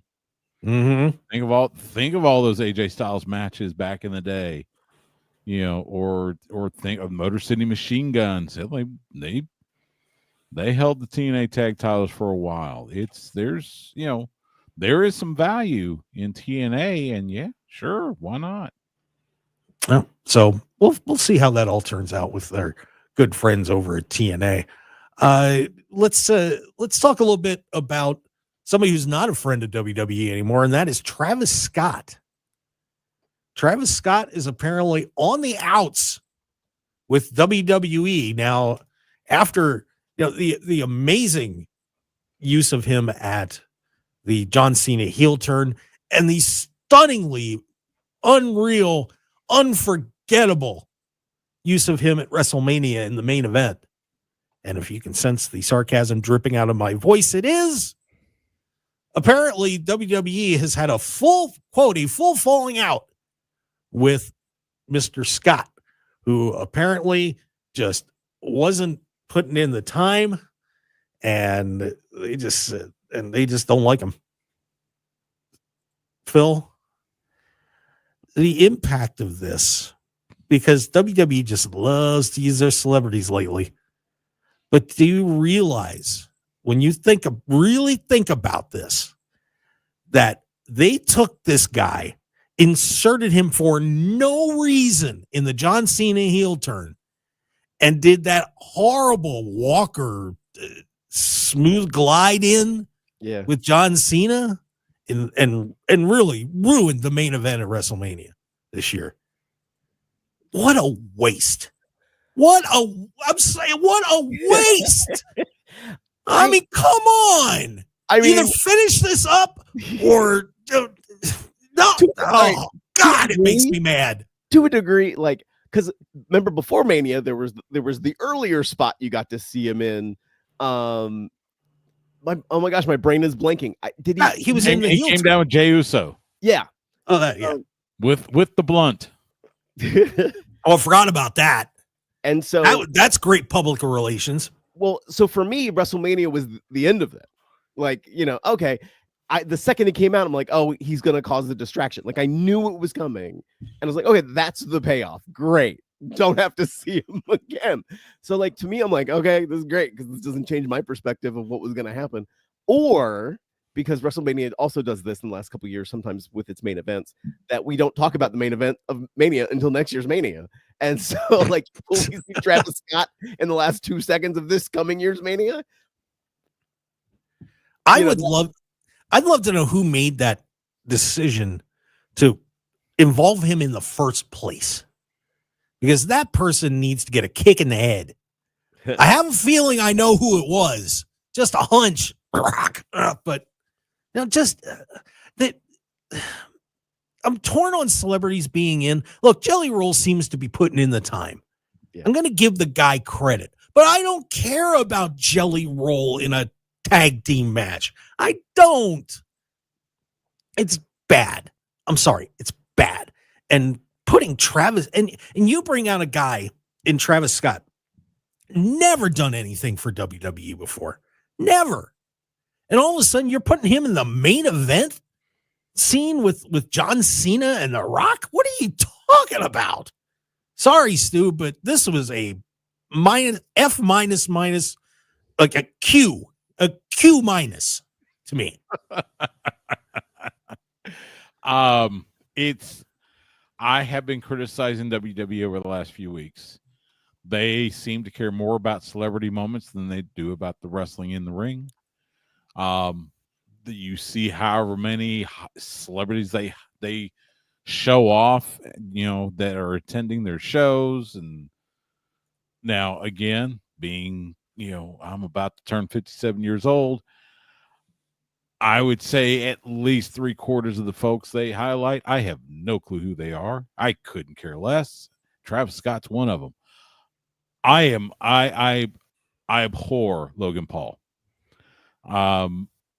But there was one time that I could not agree more with him.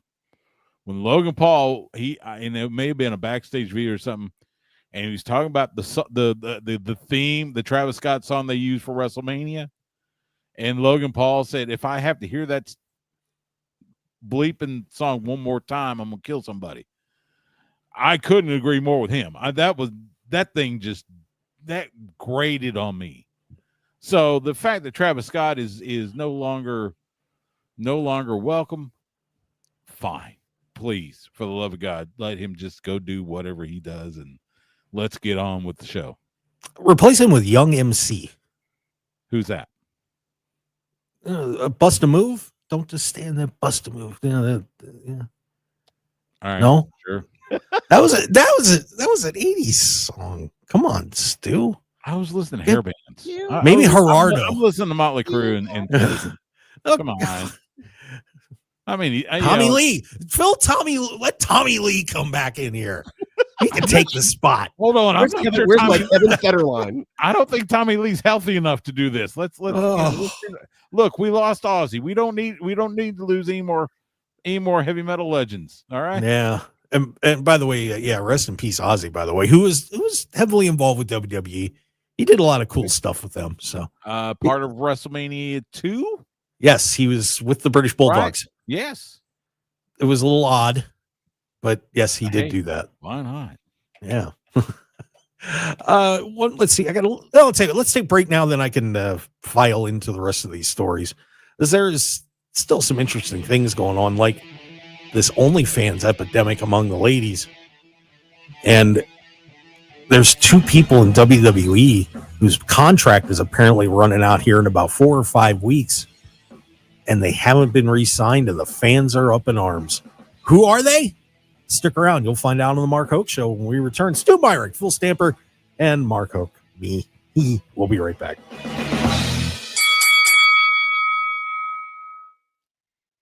Meet David Flippo, Republican for U.S. Congress, Nevada 4, on Friday, August 1st from 6 to 8 p.m. at Happy Burro Chili and Beer in Beatty, Nevada. Join us for a relaxed evening of good conversation, cold drinks, and great company as we welcome David Flippo to Beatty. Come grab a drink, ask questions, and get to know the man running to represent you in Congress. For more information, visit him at flippo4nevada.com. Lieutenant Colonel David Flippo, battle-tested, Nevada strong. Paid for by David Flippo for Nevada. In Nevada, anything that goes into the storm drain goes directly to our local waterways, which can pollute Nevada's lakes and rivers. That plastic bottle tossed away, it doesn't just disappear. It goes right into our waterways. Only rain should go in the storm drain. Make sure to pack out what you pack in. Use waterway wisdom. And remember, only rain should go into the storm drain. Join us in working together to preserve our water resources for future generations of Nevadans. Right, Takis fans? Wendy's knows you love your Takis Fuego chips. So we thought, why not make a Takis Fuego meal with a Takis Fuego chicken sandwich with spicy chicken topped with crushed Takis Fuego chips and creamy corn spread. Plus, it comes with Fuego fries inspired by Takis and a bag of Takis Fuego chips. If we had any more heat, we might start an actual...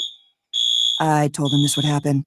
For an intense new take on Takis chips, gotta be Wendy's. Limited time only at participating U.S. Wendy's. Includes 1 ounce Takis Fuego chips while supplies last. Takis and Fuego trademarks are used under license. Wesley Financial Group is not a law firm, and Chuck McDowell, definitely not an attorney. This is Chuck. If someone talked you into buying something really silly and you want to get out of that silly little thing, my advice, get the facts. Call me and I'll send you our timeshare exit kit absolutely free. Inside, you'll learn how timeshare works and all your options for cancellation. Call Wesley now for your free timeshare exit information kit. 800-761-0000. That's 800-761-0000. Paid for by Wesley Financial Group. I'm still going for it, even with higher stroke risk from atrial fibrillation and a regular heartbeat not caused by a heart valve problem. Over a 3-year study, Eliquis apixaban tablets reduced stroke risk better than warfarin, and over 97% of Eliquis patients did not experience a stroke. A first stroke occurred in 2.9% of warfarin patients versus 2.3% of Eliquis patients. Don't stop prescription Eliquis without asking your doctor. Stroke risk may increase. Eliquis can cause serious and potentially fatal bleeding. Don't take if you have an artificial heart valve, abnormal bleeding, or antiphospholipid syndrome. While taking, you may bruise more easily or bleed longer. A spinal injection increases blood clot risk, which may cause paralysis. Get medical help right away for unexpected bleeding or bruising, or back pain, tingling, numbness, muscle weakness, or incontinence. Aspirin products, NSAIDs, SSRIs, SNRIs, and blood thinners increase bleeding risk. Tell your doctor about planned medical or dental procedures. Learn more at Eliquis.com or call 1-855-ELIQUIS. 1015 FM KDAWN. You're listening to the #1 professional wrestling radio show in Vegas, The Mark Hoke Show. The Mark Hoke Show. Now, here again is Mark Hoke. We're back on the Mark Hoke Show. Final segment here on KDAWN 1015 FM, the talk of Las Vegas, streaming live on the Odyssey app. I just did something very sarcastic to Phil Stamper, and that's okay. I take everything back I said at the start of the show. I'm kidding. There we go. Well, an interesting story popped up that, man, I couldn't let this one go. Couldn't do it. Apparently, there is a trend among female professional wrestlers that they are just hoping to get into WWE for a little while and then start using that fame to begin OnlyFans accounts. Now, we just had, her name is Elena Black, but known as Cora Jade in WWE, who, once she was released, apparently started an OnlyFans and said, I made more money than every female wrestler on the planet. We've had other women that have gone into this. Lacey Evans, apparently fairly successful. Mandy Rose, now it's Mandy Saxon. She has made a boatload of money doing OnlyFans. Paige Van Zandt was another one. Guys, do you like this trend? Do you think it's smart? I mean, and does WWE and AEW have to watch out for this, Phil Stamper? I in my brain, I don't know if female wrestlers are trying to get to the WWE so they can get an OnlyFans account. I like that logic. I don't buy that. What I do buy is then once you're done with those opportunities, that you're like, hey, I need to supplement the income, and they have found that opportunity. In that case, and then just me, do what you want to do with your body, and people who are paying to see it, and like on a private network that kids can't see it. Like, okay, cool, done. Like, do your thing. Phil Stamper apparently has an OnlyFans account. He's If I had 100 less pounds on me, I might consider having one. Phyllis Stumper, you can find him. Phyllis Stumper. Stu, OnlyFans accounts for pro wrestlers. What do you think? I completely agree with Phil. Look, if that's what you want to do, sure. There was the look. This goes all the way back to China showing up in Playboy, and then you had what was it? There were a lot of them. Rena Mero, now Rena Lesnar, Sable. Yeah, Sable. There's Sable. Maria Kanellis. This is the a lot of them did it. Yeah, this is the modern version of that. If that's what they want to do, that's fine. It was kind of interesting that Elena Black, she put out, was it a week or two ago, that she was actually taking a step back from pro wrestling. Yeah. Which, hey, and that's fine, but yeah, I've never accessed OnlyFans. I couldn't care less about OnlyFans, but hey, if you can make money on it, then hey, go for it. Paige Van Zandt is really hot though. That was the one that almost got me to do it. Ironically, let's not forget, it's semantics. Paige Van Zandt was never in WWE. She was in AEW. Still using a little bit, but she was more of an MMA person. Well, and that's the thing. I think most everybody remembers her from UFC. So yeah, so interesting stuff there. Also interesting, our friends here in Las Vegas, Karrion Kross and Scarlett Bordeaux, have apparently still not signed deals to renew with WWE yet, and fans are getting itchy about this, guys. I mean, a lot of people want to see Kross get that push, and we're all waiting for it. I mean, it's starting to happen, but I can't believe that they're doing this program with Sammy and they haven't gotten them signed yet. I mean, it almost seems like you almost want to keep them on the bench a little bit, keep the price down. But Phil, what is going on with this? Why? What reason would they have to not sign Kross and Scarlett? I see. And again, there is none. Right. I can't think of a good one. The weird perspective that's going in my brain falls right into the same trap I talked about 10 minutes ago, which is like, well, I think they should do this because I really like them, and where fans get into and have some of the things that they've done that have helped to put them out there and keep their attention. They've done videos on their own social media. He has a book out, all these things that he's sort of done away from WWE. Has that also turned behind the scenes from a business perspective? Like, well, you're not really playing ball with us. You're kind of doing your own thing alongside of us.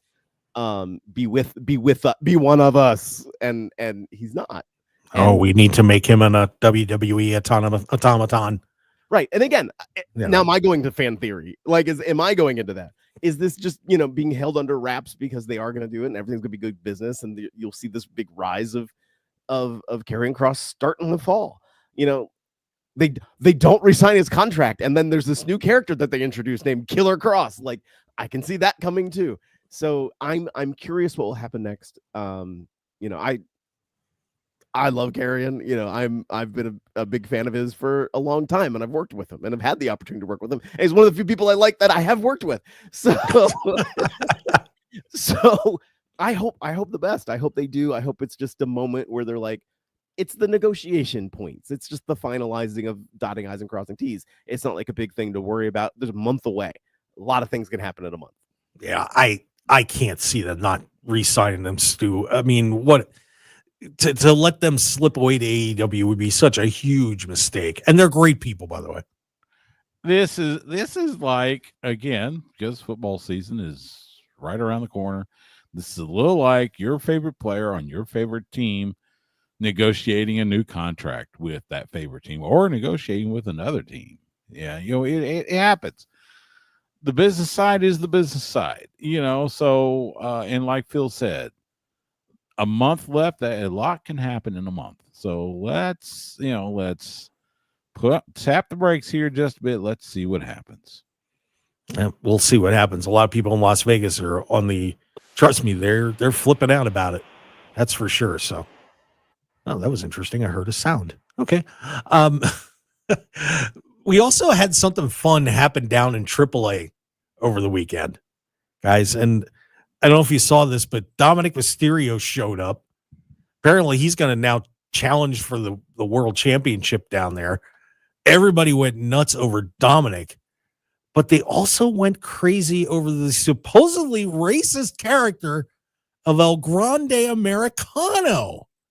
They loved him down there, guys. They loved him. Your thoughts, guys, on Dominic showing up and the Mexican fans saying "Ole" to El Grande Americano? Stu. Okay. I mean, yeah, I think I saw there's going to be a 4-way for the Mega Championship with Vikingo, Dominic, El Grande Americano, and I forget who the fourth one was. Maybe Psycho Clown. I can't remember what. But they've advertised there is a 4-way for that title. This is kind of what I was saying with the collaboration between WWE and TNA. Look, if the fans like El Grande Americano, fine. I really hope they don't decide to put the title on him or Dominic for that matter, because I think that'd be a shame. I don't know. I think that would be, even though it's El Grande Americano Dos, I would be intrigued with El Grande Americano. Dos. Why is it Dos? Well, I'm sorry. Were we not talking about that? I'm kidding. Oh, that's right. It's the same person, isn't it? But it's not Chad Gable. He grew like a foot. Yeah, it's new tattoos and one of those incline benches. He they did that for like a week. They just put him in a torture rack for a while. It's all good. But Phil, would you like to see El Grande Americano win the AAA championship? I'm like, then it becomes NXT all over again. Somebody else from WWE holding that championship, which doesn't surprise me. The second I heard the merger, I'm like, this is what we're gonna do. It would be nice to see them not go down that path. At the same time, if they did, I would totally understand it and understand why. It becomes their person, they're in control. Makes total sense. Got it. I am surprised by how positive a response that both El Grande Americano and Dominic Mysterio got. I thought Dominic would be the one to get booed out of the building, and they loved him. The second he pulled off that mask, people were like all over it. Yeah, it was crazy. This is the intriguing part of WWE purchasing AAA. You just hope the AAA guys don't get pushed aside too much. But yeah, that was a absolutely fascinating reaction to both of those guys this weekend when they were down there. One more quick thing I wanted to make sure we got to talk about. Ric Flair, good news from him. He had some skin cancer issues. He is cancer-free. So the Nature Boy showing off some pictures, looking a little bandaged up, but Ric Flair's going to be all good. So the Nature Boy, Stu, that guy just won't go away, will he? I mean, yeah, he looked bandaged up, but that's nothing worse than, bleeding for Dusty Rhodes back in the day. So it's kind of like, okay, sure, why not, Yeah, good on Ric Flair again. Surprised that he outlived Hulk Hogan. But yeah, good news about Flair's health, and may he enjoy continued good health. Yes, please, for the love of God. Let's this was a pretty rough week for us 80s kids after losing Ozzy Osbourne and Malcolm Jamal Warner and Hulk Hogan. And unfortunately, by the way, I don't know if you heard, Phil Collins is in hospice care now. Oh man. Kind of. I love Collins. Yeah, I do Solo too. And Genesis. Yeah. So come on, stop taking our icons away, man. This isn't cool. Unfortunately, we're at that age. I know. But we'd certainly appreciate if you want to take a minute and go back and listen to the beginning of the show where I talked about Hulk Hogan and his passing, and once again we want to take a second and wish everyone in the family and friends and the fans who love Hulk Hogan our condolences. And there's never going to be another one like him. Just won't. But keep everyone in your prayers, and keep training and eating your vitamins too. It's all good. Stu Myrick, we can find you at Stu Myrick, STEWMYRICK, and you can check out his great show, Sports Guys Talking Wrestling. Phil Stamper, still the president of wrestling. He has not been impeached yet, but that's because I haven't ventured out east to take the title from him. How dare you? I dare. Phil. Really? Oh, this has to get booked. At Trust and Phil, of course, working with the Wrestling Revolver and so many other great promotions back east. Guys, thank you for indulging me at the beginning, and thank you for being a part of the show. We do appreciate it. We'll catch everybody next week here on The Mark Hoke Show. Follow us on X at Mark Hoke Show, Facebook, The Mark Hoke Show, YouTube, The Mark Hoke Show. Like, subscribe, click all the little buttons, and make yourself happy. I promise you'll feel better in the morning. Maybe. We'll see you next week, everybody. Have a great day, Las Vegas.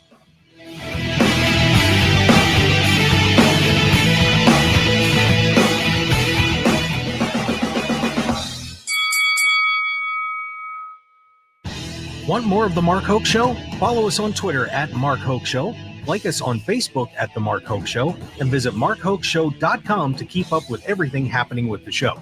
And remember to check out all of our archive shows on YouTube at The Mark Hoke Show, and download our podcasts at markhokeshow.podbean.com and all your favorite podcast outlets. So join The Mark Hoke Show family today, and thanks for listening.